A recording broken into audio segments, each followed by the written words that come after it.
Nós temos na casa a evangelização, inclusive já está acontecendo lá embaixo, né?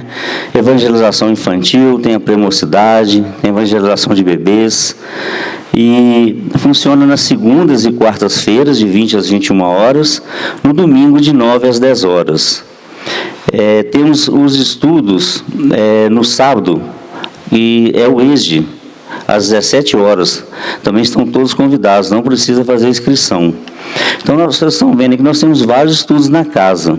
Temos estudos na sexta-feira, né, temos no sábado. Então, assim, está tendo muito estudo aí, pessoal. Né, não precisa nem fazer inscrição, é só chegar aí, né, nos horários certinho para iniciar o estudo. A casa está oferecendo, né, o atendimento fraterno. Esse atendimento fraterno é de segunda e quarta-feira, 19 horas. Tem que chegar, dar um nome na recepção, né, e aguardar para esse atendimento. E domingo ele acontece a partir das 9 horas. Da mesma forma, dar um nome na recepção. Nas quartas-feiras, nós temos a orientação espiritual. Quem deseja uma orientação espiritual, chegar mais cedo, deixar o nome na recepção, que no final da reunião será entregue essa orientação. Tá bom? Às quartas-feiras, nós temos o atendimento aos enfermos. Quem tem necessidade de receber uma visita para um parente, né, algum amigo, algum vizinho, pode deixar o nome na recepção, né, que a equipe vai entrar em contato para ver a possibilidade desse atendimento. Tá ok? Temos aqui na casa a orientação do culto cristão no lar. Quem ainda não tem a prática desse culto cristão no lar e quer aprender, tem na nossa página do site, na FEIME, que explica, mas também pode deixar o nome na recepção, que a equipe entra em contato para dar essa orientação de como fazer essa prática em casa. Tá bom? Bom, dados os recados, pessoal, nós vamos então fazer a nossa prece inicial, né? Vamos então elevar nosso pensamento a Jesus, ao nosso Mestre amado, que possamos nessa noite de hoje estarmos resignados a aceitar o seu Evangelho, a aceitar os seus ensinamentos, para que possa o nosso coração acalmar, para que nosso espírito seja guiado pelas suas palavras. Jesus, nosso Mestre amado, abençoa todos os irmãos aqui nos dois planos da vida, que possa também chegar aos seus lares a sua bênção, a sua paz, para que possamos ter o equilíbrio necessário, para que possamos caminhar com segurança e ter uma esperança de dias melhores. Fique conosco, Mestre amado Jesus, hoje e por todo sempre, que assim seja. Vou convidar o Altair. Obrigado, meu querido. Boa noite para todos. Que Jesus e a espiritualidade amiga possa nos conduzir para que junto a gente possa fazer o estudo dessa noite. O tema resignação no Evangelho segundo o Espiritismo, no capítulo 9, no item 8, nós vamos encontrar obediência e resignação. E vai ser disso que nós vamos trabalhar e conversar aqui um pouquinho, né, e refletir um pouquinho sobre isso. Nós vamos trazer uma fala do Espírito Lázaro, que eu vou iniciar com ela. O Espírito Lázaro afirma que a obediência e a resignação são duas virtudes companheiras da doçura, muito ativas, se bem que os homens erradamente as confundam com a negação do sentimento e da vontade. A obediência é o consentimento da razão. A resignação é o consentimento do coração. Forças ativas ambas, porquanto carregam o fardo das provações que a revolta insensata deixa cair. Então, nosso irmão Lázaro aqui traz para a gente a obediência como consentimento da razão. E aí, a razão aqui não é a razão de se ter o direito de estar certo, mas a razão do equilíbrio, do raciocínio, do entendimento, né? Nesse sentido a razão, e a resignação como o consentimento do coração, né? Que é onde a gente tem a maior dificuldade, principalmente quando vêm os reveses da vida, quando vêm as dificuldades, quando algo chega à nossa porta e que nós não concordamos. Porque tudo aquilo que faz a gente movimentar para valores maiores, para valores nobres, nós entendemos de maneira errada. Nós entendemos, por exemplo, que resignação, como ele disse aqui, é estagnação. Ah, minha vida é assim mesmo, eu vou ficar assim. Joana de Ângeles traz para a gente e nos fala de uma resignação dinâmica. O que seria essa resignação dinâmica? Eu não concordo com o que está acontecendo na minha vida. Eu não estou entendendo ainda essa dificuldade, mas eu aceito e trabalho para mudar o meu quadro. Eu não paro na inércia. Eu não sento no banquinho do coitadinho. Porque nós temos que analisar, e o Evangelho nos mostra, que nós temos dois tipos de vicissitudes. As dessa encarnação e as de vidas passadas. Aquilo que chega à minha porta e que eu não fiz nada que justificasse nessa vida, com certeza ela vem de vida passada. Mas isso vem como punição? Não. Jesus nos mostrou isso, que foi nosso exemplo maior de resignação e bondade, e daqui a pouco eu vou entrar nesse ponto. Mas se eu tenho consciência que eu sou filho de um Deus justo, bom, soberano, o que vem à minha porta tem que ser justo. Se a dificuldade que chegou para mim eu não causei nessa encarnação, ela veio de outra. Mas o que me importa se ela dessa ou de outra encarnação? O que eu preciso ter é resignação. Chegou a dificuldade, o primeiro campo que eu vou usar é o da razão, da bondade. O que é isso? Vou analisar. Se veio é porque teve um motivo. Se veio na minha porta, porque é para mim. Essa questão que às vezes a gente fala assim, minha casa tem um karma pesado, eu estou passando dificuldade porque meu irmão é assim, meu pai é assado, minha mãe é desse jeito. Esquece.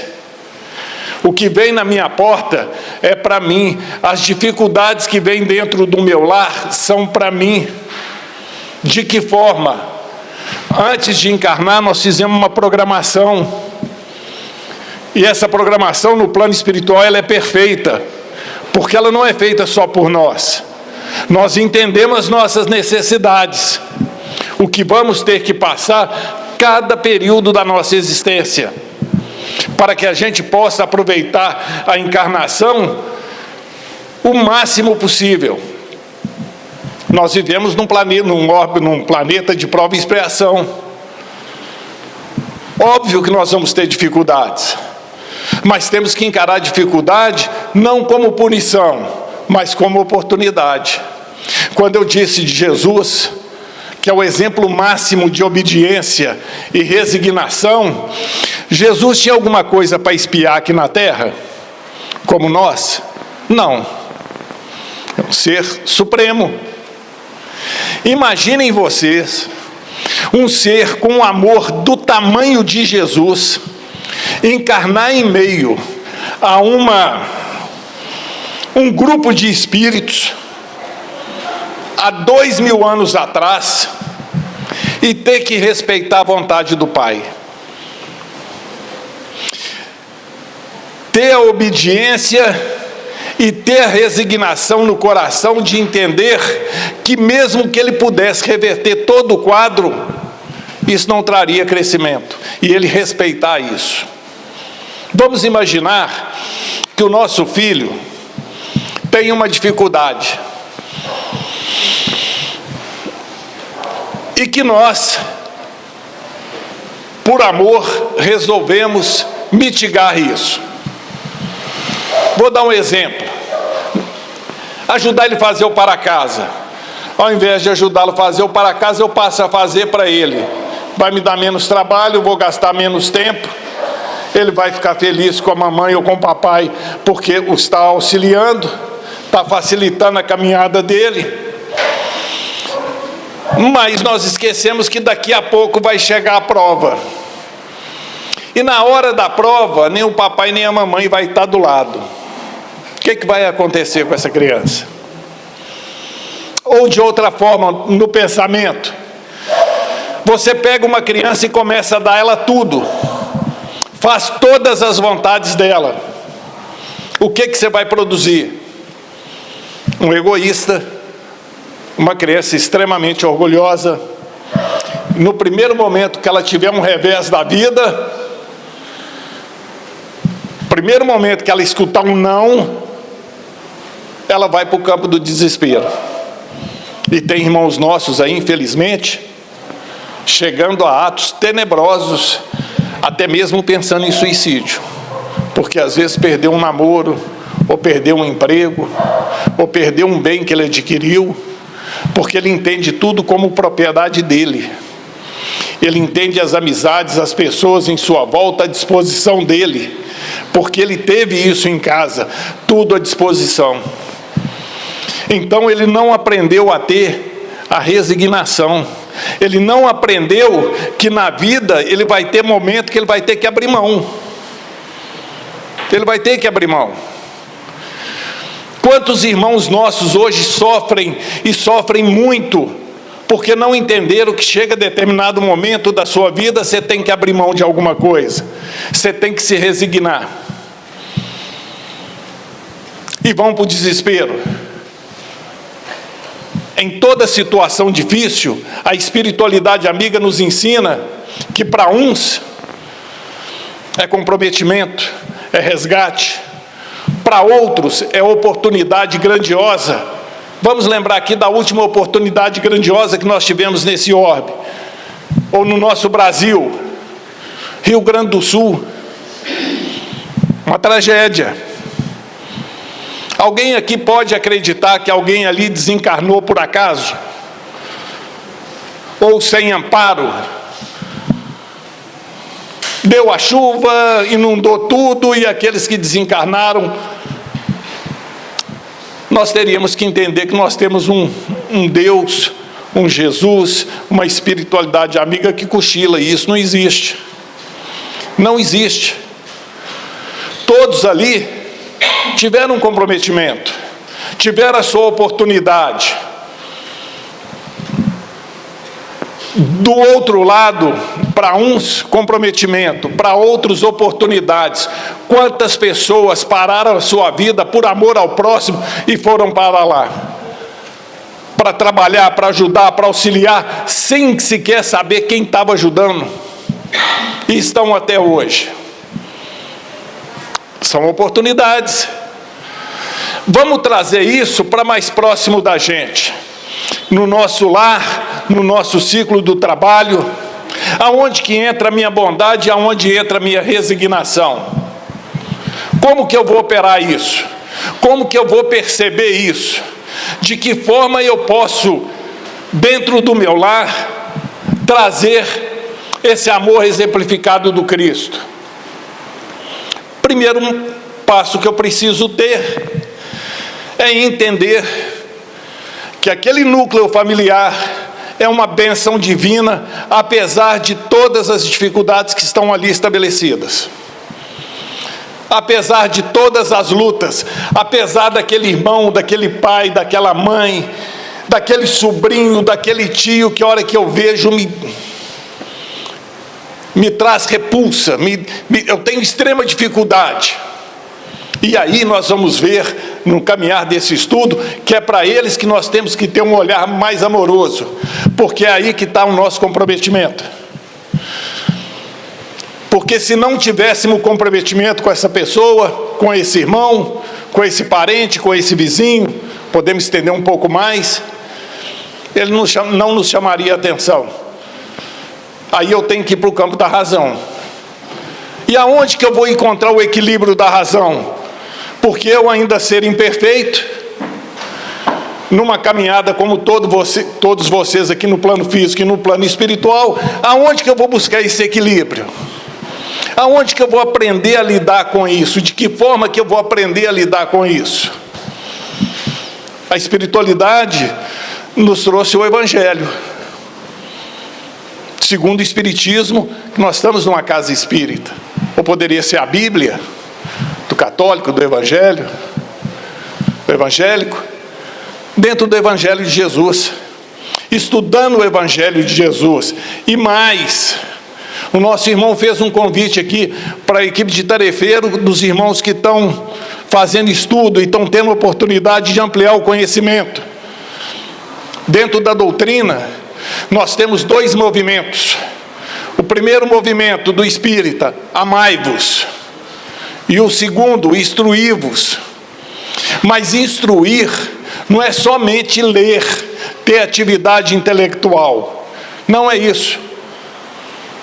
Porque dentro da bondade, dentro do conceito bondade, nesse texto nós vamos encontrar que o vício, que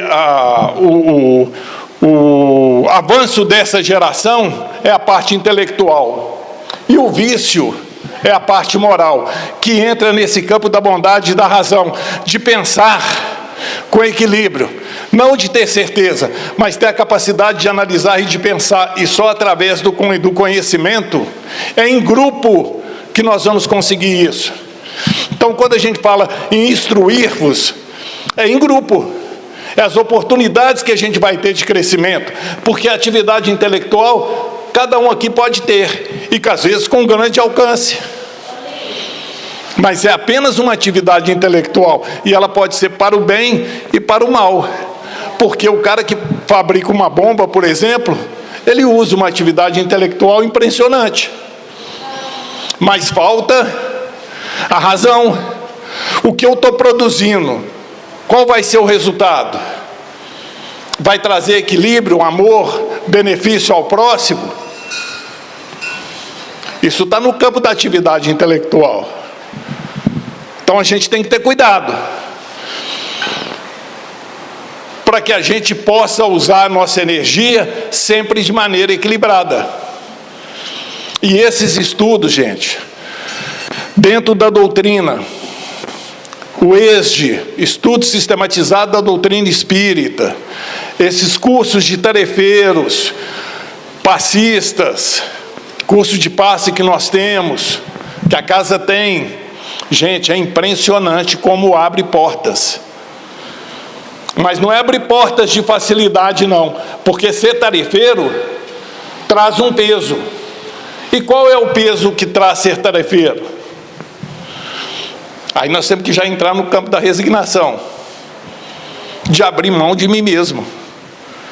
Eu tirar um pouco do meu tempo para amar o próximo, para servir ao próximo, para entender que eu faço parte de um grupo, mas que eu tenho que ter equilíbrio dentro desse grupo. Eu tenho que saber a hora de avançar, eu tenho que saber a hora de parar, eu tenho que saber minhas limitações, eu tenho que saber o campo que eu tenho facilidade, eu tenho que entender na minha vida que apesar que eu tenha razão de eu ter estudado, de eu ter feito o ESD, de eu ter feito um curso de passe, amanhã a espiritualidade amiga me encaminha para a campanha do quilo, e eu dentro da minha dificuldade, meu primeiro momento é tentar sair, porque aquilo me incomoda. Mas se eu ali fui indicado ou encaminhado, é porque ali que está a minha necessidade. E ter amor para trabalhar. Ter amor é a base de tudo. Quando eu dei o exemplo de Jesus aqui, no início, olha a capacidade de resignação de Jesus sobre a vontade do Pai. Ele trouxe a vida a Lázaro. Lembram da passagem de Lázaro? Teve outros que ele não trouxe. Ele podia. Ele sabia como fazer. Ele tinha tudo à disposição dele para fazer.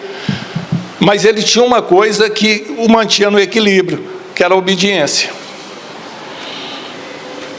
Se nós colocarmos essa obediência de Jesus, do Evangelho, nas nossas vidas, gente, seguramente 95% dos nossos problemas somem. Somem, porque nós passamos a olhar eles de maneira diferente, com equilíbrio. Eu passo a entender o porquê que eu estou encarnado. Acho que quarta-feira agora a palestra vai ser sobre reencarnação. Então não vou até nem entrar muito nesse ponto não, mas o objetivo da reencarnação é a evolução. Nós estamos aqui do berço ao túmulo para isso. Quanto mais obediente, quanto mais resignado, mais eu vou crescer, mais eu vou avançar. Quanto mais teimoso, quanto mais turrão, mais eu vou sofrer. Quando eu for pegar um peso, para a gente dar um exemplo, um peso, imagina uma lata com 20 quilos.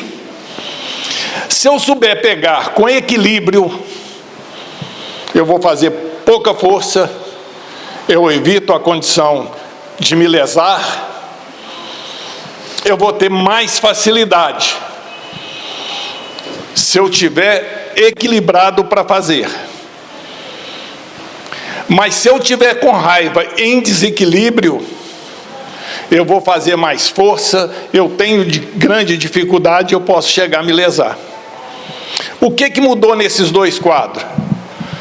Para a gente entender um pouco mais. Meu pensamento. Meu equilíbrio de pensamento. Porque quando eu falo razão e coração, cérebro e coração, chegou a dificuldade, eu pensei, trouxe para a razão. É o primeiro consentimento que Lázaro nos faz. A bondade é o consentimento da razão.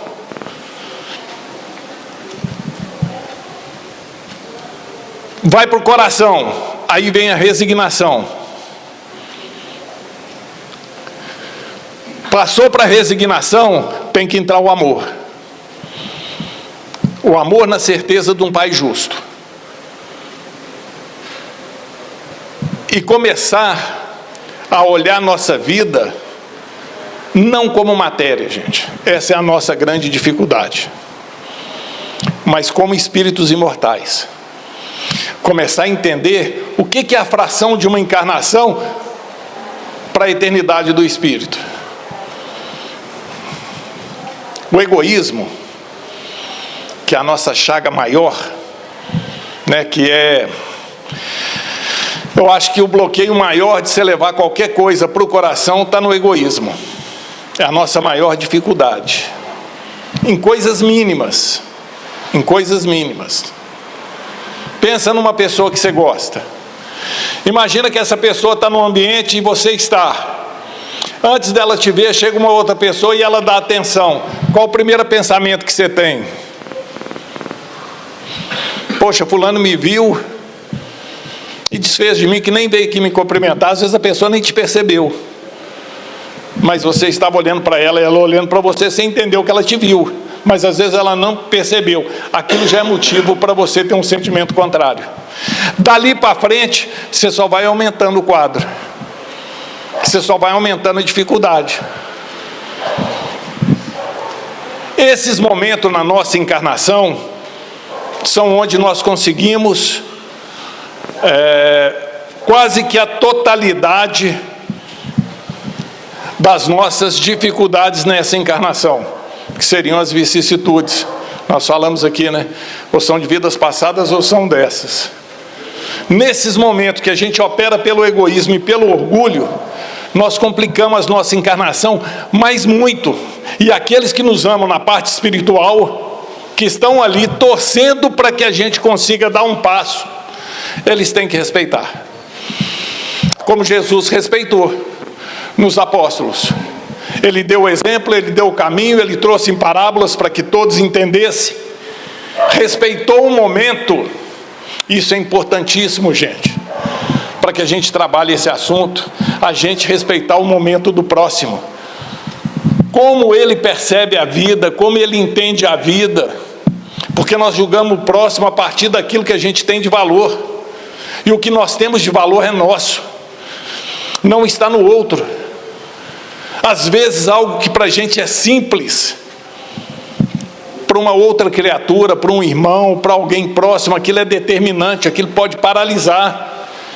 E a gente, muitas das vezes, por falta de amor, além da gente não levar o auxílio, a gente ainda põe peso. Porque nós não entendemos o amor de Jesus ainda. Nós conhecemos o amor material. Nós estamos muito, muito, muito longe do amor divino. Já caminhamos muito. Quando ele fala o vício dessa geração. O que é o vício dessa geração? Quando ele falou isso em 1863, que é esse texto. 1863.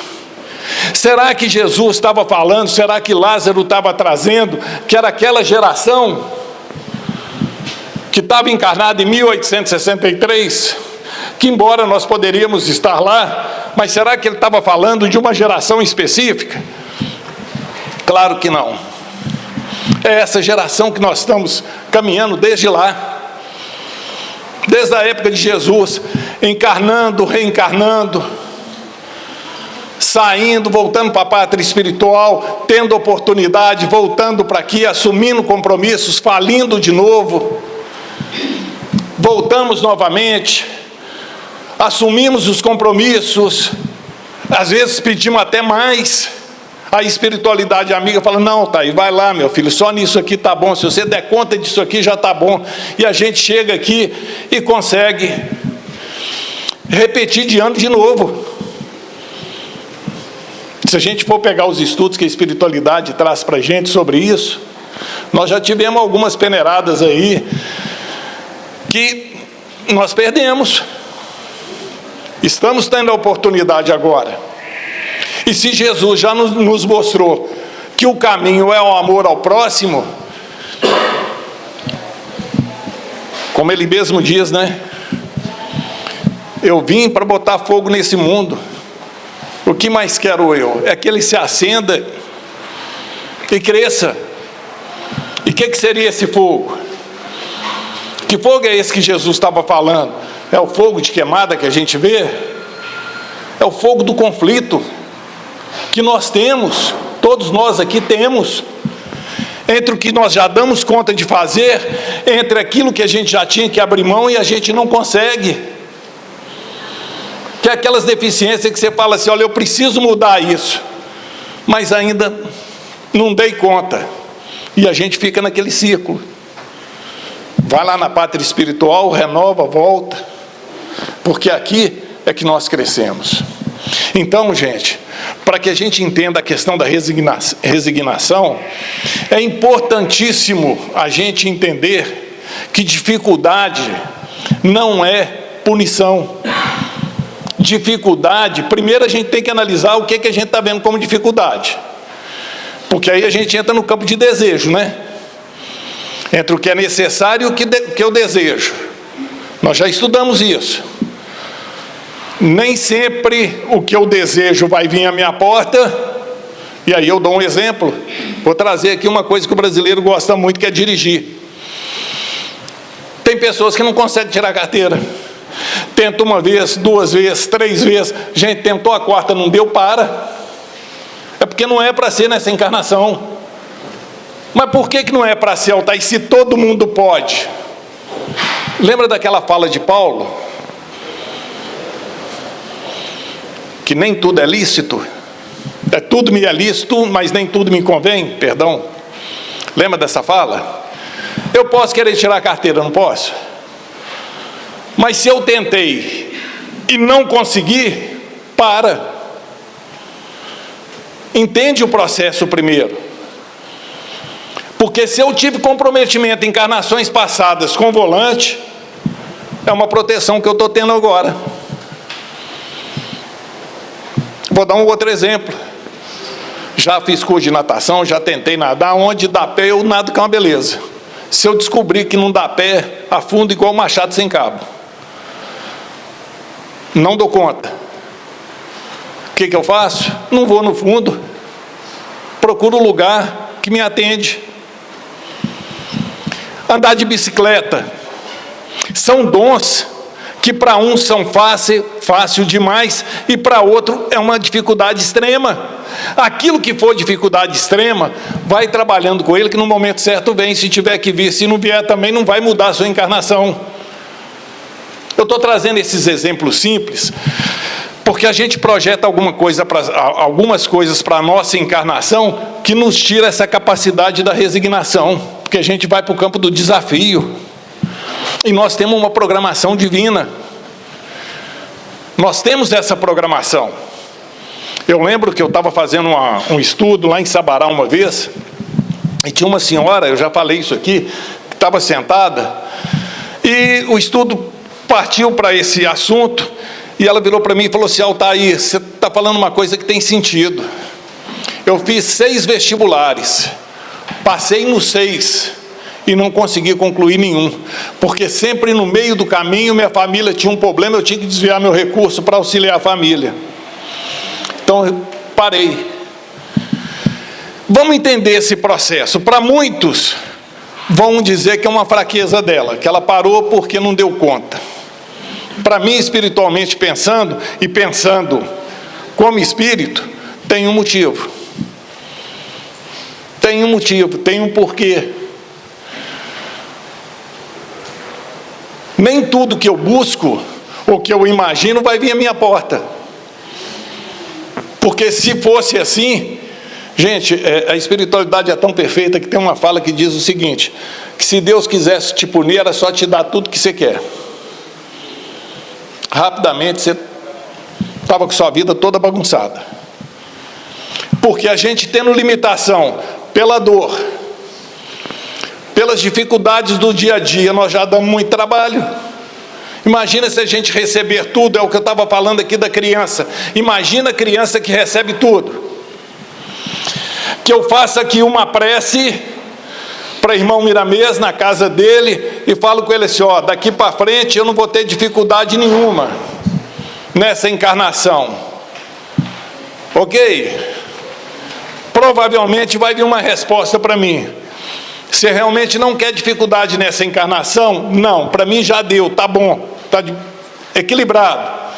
Então, meu querido, você vai voltar para a parte espiritual hoje, porque perdeu o seu sentido aí. Se o seu sentido é evolução, está dando para entender, gente? Está ficando confuso? O que eu estou querendo trazer para vocês é o seguinte, para a gente resignar com o que a gente tem em casa. Tentar fazer o que Joana de Ângelo nos ensinou, resignação dinâmica. O quadro não está satisfatório, eu vou buscar o que o nosso irmão disse aqui no início. Poxa, eu nunca fiz um culto no lar. Vou aprender o que é um culto no lar. Vou levar a luz para dentro do meu lar. Eu tenho dificuldade com meu irmão. A dificuldade do meu irmão é minha. É minha. Nós falamos assim: meu irmão me fez muita raiva. Seu irmão não te fez muita raiva. Ele fez algo. A raiva é sua. Você que escolheu ter raiva. Ele simplesmente fez um ato. Ele cometeu um ato. Decidir se vai ter raiva ou não é com você. Nós temos um companheiro aqui na casa que um dia me trouxe uma fala num estudo que foi muito interessante. O Carlos, ele trabalhava numa empresa e tinha uma pessoa que, quando ele via que ele ia para a reunião, ele desequilibrava. Que os dois, ele tinha essa dificuldade. E um dia um diretor da empresa virou para ele e falou: Carlos, se você sabe que ele te tira do sério, por que você deixa? E aí ele parou para refletir naquilo e mudou o pensamento. Mudou a maneira de ver aquele companheiro. Ele saiu do conflito. O problema está da maneira que a gente está enxergando. Porque quando chega alguém que me traz dificuldade, que é para o meu crescimento, eu, em vez de ir para o campo da razão e da resignação, eu vou para o campo do meu orgulho. Por que ele está fazendo isso comigo? E aí eu começo a dar o troco. Você quer ver uma dificuldade nossa imensa para chegar na resignação? Quando a pessoa vem te falar alguma coisa que você não concorda, quando ela começa a falar, ao invés de você ouvir o que ela tem para te dizer, você já começa a pensar no que você vai responder. Você já começa a elaborar o que você vai responder para aquela pessoa para contradizer o que ela está dizendo. Nesse momento você perde a capacidade de escutar. Porque se você escutar, parar para refletir, dar tempo para isso acontecer, talvez você nem vai responder. Porque tem situações que chegam à nossa porta, que às vezes é tão pequena que não precisa você responder. O silêncio já é uma resposta. Num conflito, numa dificuldade, numa discussão, quem é o vencedor é aquele que sabe calar. Aquele que sabe sair do conflito, que sabe fazer uma prece. Não é aquele que vai para o confronto, aquele que vai falar mais alto, aquele que vai expor aquilo que ele acha que o outro tem de defeito. Vocês já viram uma briga em casa entre irmãos? Que eles falam lavar roupa suja, né? Um aponta defeito, o outro aponta para lá e fica os dois. Tem até aquele ditado antigo, né? Casa que falta pão, todo mundo grita e ninguém tem razão. Observa uma discussão para você ver. Um começa a gritar de um lado, o outro do outro, perde o sentido. Mas os dois presos no orgulho. E o orgulho nos bloqueia para isso. Nós temos que começar a pensar e raciocinar de maneira diferente. Amar como Jesus nos amou. Começar a pensar como Jesus pensava. É complicado? É difícil? Não, difícil é viver do jeito que a gente vive e a gente dá conta.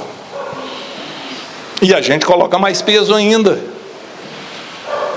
A dificuldade que a gente tem para disciplina, nós estamos aqui dentro de uma casa espírita, já comentei. Você tem o Evangelho e o Pentateuco espírita. A primeira coisa que a gente faz quando pega uma tarefa é querer mudar tudo. Eu não estou acostumado com disciplina, o Evangelho está me colocando uma disciplina, a doutrina me tem uma disciplina, eu participo dela se eu quiser. Mas como eu quero participar à minha maneira, entrei, começo a entender um pouquinho, acabou. Eu começo a querer mudar. Por que eu começo a querer mudar? Porque eu começo a entender o Evangelho e ele começa a me cobrar. Ele começa a me pôr freio. A gente que está aqui fazendo esse estudo, às vezes a gente que tem essa oportunidade é porque a gente tem um comprometimento maior. Por que tem um comprometimento maior? Tem uma semana que eu estou estudando. Tem uma semana que eu estou estudando e escutando coisas para mim. Porque quando a gente vai para algum lugar, a gente faz alguma tarefa, a gente imagina assim, né? Eu estou fazendo pelo outro. Não, eu estou fazendo é para mim. A oportunidade é minha. Sabe aquela história assim? Aí eu estava lá na palestra, o cara falou um negócio que servia para fulano. Não era para fulano não, gente. Se fosse para ele estaria aqui. É para você mesmo. Agora o Evangelho, a cobrança dele não é igual a cobrança da mamãe, não é igual a cobrança da vovó. É uma cobrança mais firme. Porque a partir do momento que eu começo a refletir, que eu começo a pensar, eu vou deixar de errar? Não. Vou deixar de ter dificuldade? Não. O problema é que a gente começa a ir para esse campo de conflito e a gente afasta. Vou afastar do Evangelho porque eu não dou conta de fazer ainda, e isso está me incomodando. É um erro. Gente, imagina o que era ser um discípulo de Jesus. Caminhar do lado dele. Imaginem. Aqui nós temos irmãos nossos aqui, em escala evolutiva, e aí Francisco Cândido Xavier, Gandhi, Madre Teresa de Calcutá e tantos outros, que nós não conseguimos nem chegar perto ainda. Imagina você ser discípulo de Jesus. E ele tinha um amor para aceitar a infantilidade daqueles espíritos que estavam ali a seu redor. Embora que muitos ali vieram com missão preparatória. É interessante isso, a gente até abordar isso, porque todo grande missionário nunca vem sozinho. Kardec codificou a doutrina, tinha um grupo de espíritos encarnados e desencarnados dando suporte. Moisés, da mesma forma. Jesus, que foi o nosso exemplo máximo, o ser mais sublime que pisou nesse planeta, da mesma forma. Tinha uma equipe de sustentação. Vamos trazer para campos menores, dentro dessa fraternidade. Também tem o seu grupo de sustentação, daqueles irmãos encarnados e desencarnados que aqui estão para o trabalho, dentro do seu lar. É o mesmo processo. A sua encarnação é o mesmo processo. Você não é um ser individual. Você nasceu para viver em coletividade. Você tem seu anjo de guarda. Você tem os espíritos protetores do seu lar. Você tem os espíritos protetores da região que você mora, da fraternidade que você frequenta, ou da igreja que você frequenta. Você tem uma multidão de testemunha à sua disposição, todos de coração aberto e com muito amor para te auxiliar, mas muito amor, esperando que você dê só o passo. Gente, para que a gente tivesse aqui hoje essa oportunidade grandiosa que a gente está tendo, os nossos irmãos espirituais trabalharam muito a nosso favor. Ninguém chegou aqui por acaso. Ninguém está aqui por acaso. O que a gente precisa despertar é para a nossa grandeza espiritual, mas não com vaidade. Não isso. A gente entender que teve muitos que nos amaram nos dois planos da vida, para que a gente tivesse essa encarnação, para que a gente tivesse a oportunidade. Aqui, como exemplo, o pai e a mãe que nos recebeu, os pais que nos criaram, os irmãos que nos toleraram até agora, mesmo que a gente tenha discórdia, que a gente tenha dificuldade, mas nos trouxeram até aqui, toda a proteção espiritual que nós já recebemos. Não é momento da gente começar a entrar no campo da bondade, no campo da razão, da reflexão, um pouquinho diferente? Poxa, se eu já recebi tanto, por que eu não posso doar um pouquinho? Mas doar sem pretensão de estar certo. Conflito, nós vamos ter. Dificuldades de convivência, vamos ter. Mas temos que estar juntos. Temos que estar juntos, porque a responsabilidade é nossa. É nossa. A gente chega pode pegar uma casa espírita como exemplo, que aqui nós estamos dentro de uma, que é o seguinte: de quem que é a responsabilidade da casa espírita? Do presidente? Do vice? Dos diretores? Dos tarefeiros? Da espiritualidade? Porque todo mundo acha que, às vezes tem um grupo que acha que a espiritualidade vai resolver tudo. Não, gente, são de todos nós. Isso é uma unidade. Para funcionar, tem que estar todo mundo imbuído do mesmo amor. Porque se não tiver, não funciona. Para quem aqui não conhece, ou tem alguém aqui de primeira vez, gente? Eu esqueci de perguntar. Não, que bom.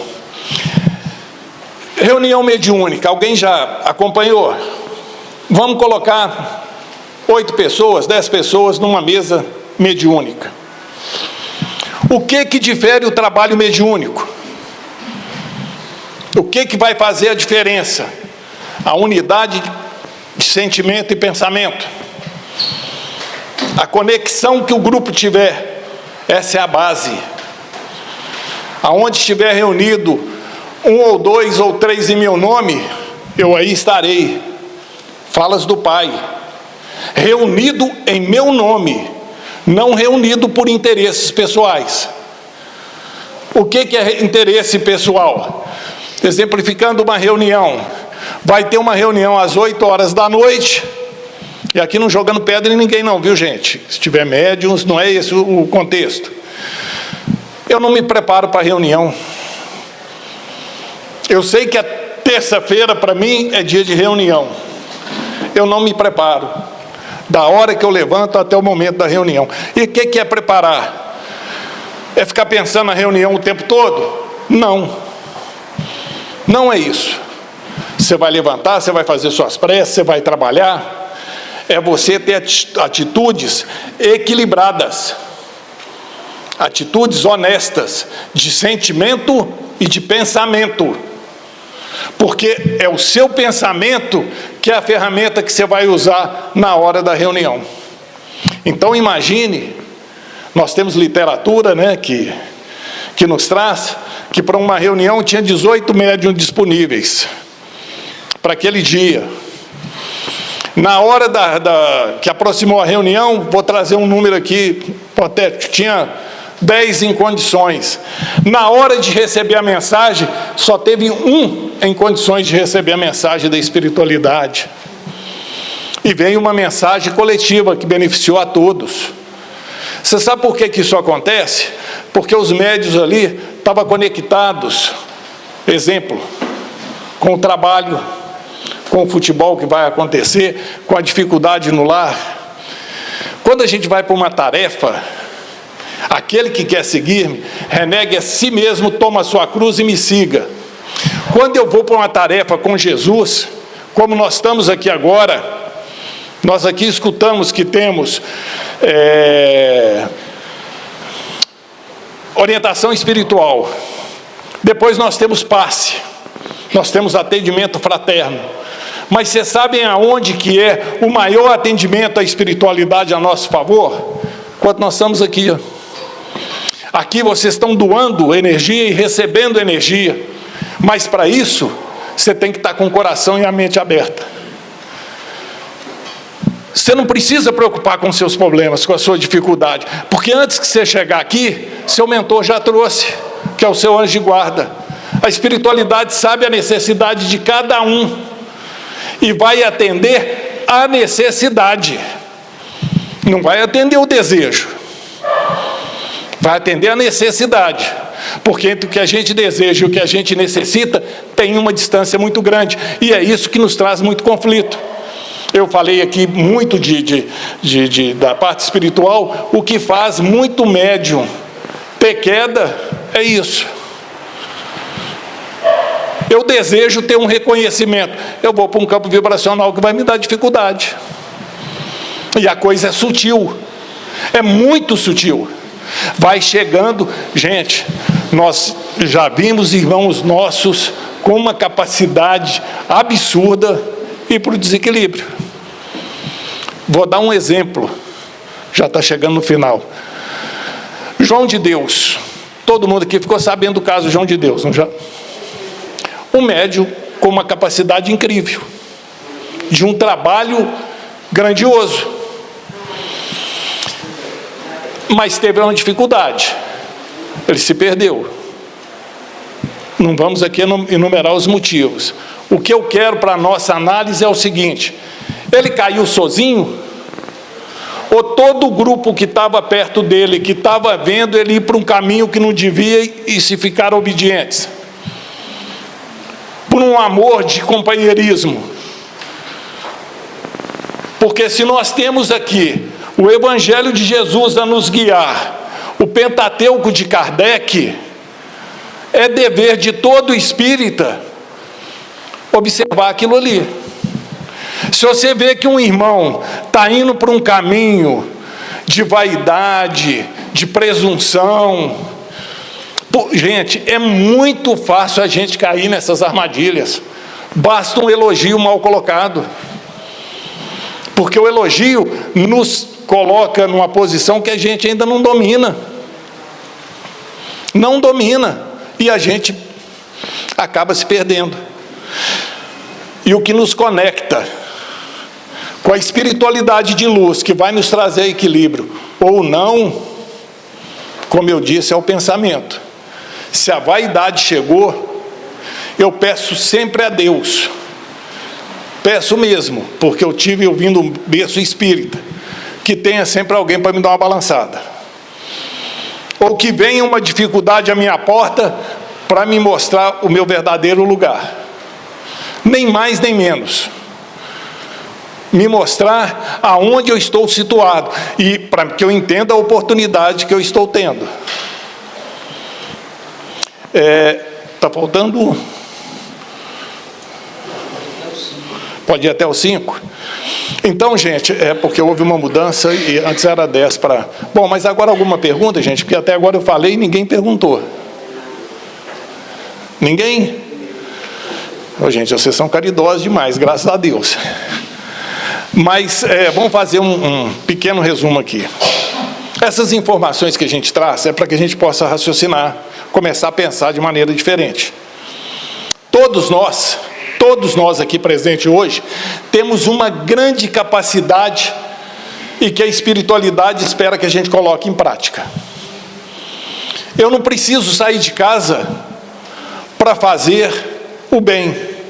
Eu posso fazer dentro de casa. Mas nada me impeça que eu busque um recurso.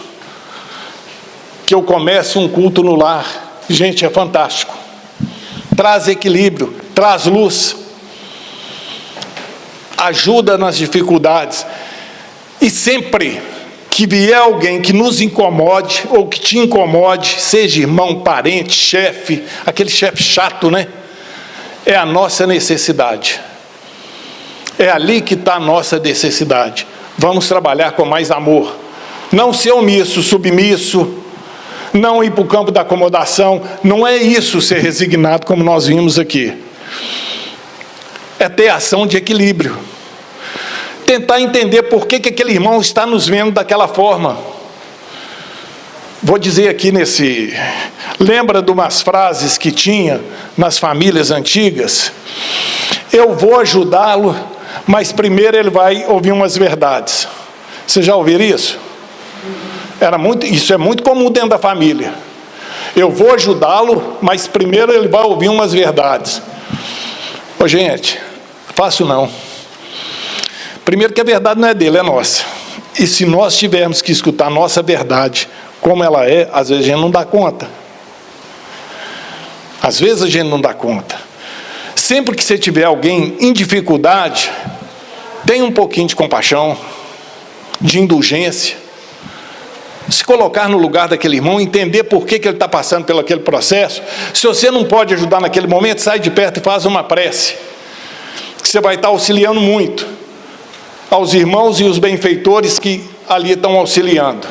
Porque você não sabe a dor e a dificuldade que aquele espírito está carregando. Porque às vezes o que é desleixos para alguém é uma dificuldade real para o espírito. E muito grande. E às vezes um sorriso, um abraço, um acolhimento. Gente, quem aqui não passou por uma dificuldade e recebeu um abraço e uma pessoa que vai te ouvir? Não tem nada mais reconfortante, que te traz o equilíbrio. Por que nós não podemos fazer isso com aqueles que têm dificuldade para conosco? Ou que nós temos para com eles? Então, obediência e resignação, Jesus, mais Jesus e menos mundo. Pergunta 625 do Livro dos Espíritos, qual que é o nosso modelo e guia? Jesus. Altair, mas você está indo demais longe. Jesus, sim.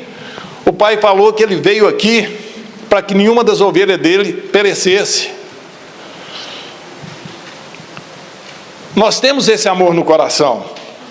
É só a gente começar a trabalhar, deixar florescer. Quantos tarefeiros passaram por essa casa de luz e de amor aqui? Nós vimos os documentos dessa casa, trocaram lote, construíram um sacrifício imenso para que a gente tivesse essa oportunidade que a gente está hoje, e tantos tarefeiros que tiveram, né? E eu finalizo nesses 2 minutos, agradecendo ao irmão Miramês, pela transição que a casa teve agora, chegou a nova diretoria, agradecer a Jesus por todos os companheiros da diretoria passada, que lutaram, que trabalharam, que deram o seu melhor, para que a gente sabe que foi o melhor, porque a casa está aqui, e que os que estão chegando agora e os que vão permanecer sob a bênção de Miramês e de Jesus possam ter nessa oportunidade toda a proteção, todo o amparo, todo o equilíbrio, não só da espiritualidade amiga, mas de nós, principalmente de nós que estamos aqui juntos. E para que isso seja, e para que isso aconteça, eu tenho que estar rindo e abraçando toda hora? Não, eu tenho que ser verdadeiro, eu tenho que ser transparente, mas com as pessoas certas. Se eu tenho dificuldade com o irmão, eu tenho que ir a ele, eu tenho que pedir ajuda a ele, eu tenho que trazer o equilíbrio. Ficar conversando nos corredores não vai resolver, só vai trazer dificuldades. E uma casa que passa pela transição que passou agora, como passou, graças a Deus, houve o crescimento. A gente que está na casa, a gente sabe a luta que é, e como é difícil, porque nós somos seres humanos. Nós achamos sempre que nós estamos com a razão, mas não com a razão que nós estudamos aqui, é com a razão do que eu estou certo. E isso nós precisamos começar a mudar e exercitar, gente. Numa seara do Cristo é bem mais fácil. Então, está aí os grupos de estudo aberto, tarefeiros, que sejam bem-vindos. Vem para o grupo de estudo, vamos estudar junto, vamos crescer junto, porque a doutrina espírita tem uma vantagem, não é o tempo que conta, mas é a qualidade. Não importa que se eu tenho 50, 60, 70, 80 anos dentro da doutrina, importa é o amor que eu tenho para oferecer hoje. Então, que Jesus abençoe a cada lar aqui representado nos dois planos da vida, que irmão Miramês, em forma de agradecimento, derrame sobre as equipes que aqui atuaram, a que saiu, que está no período de transição e a que está chegando, uma chuva de pétalas imantada de paz, de harmonia, de luz, para que juntos possamos dar o mínimo de tudo aquilo que a espiritualidade amiga nos oferta. Muito obrigado e boa noite para todos.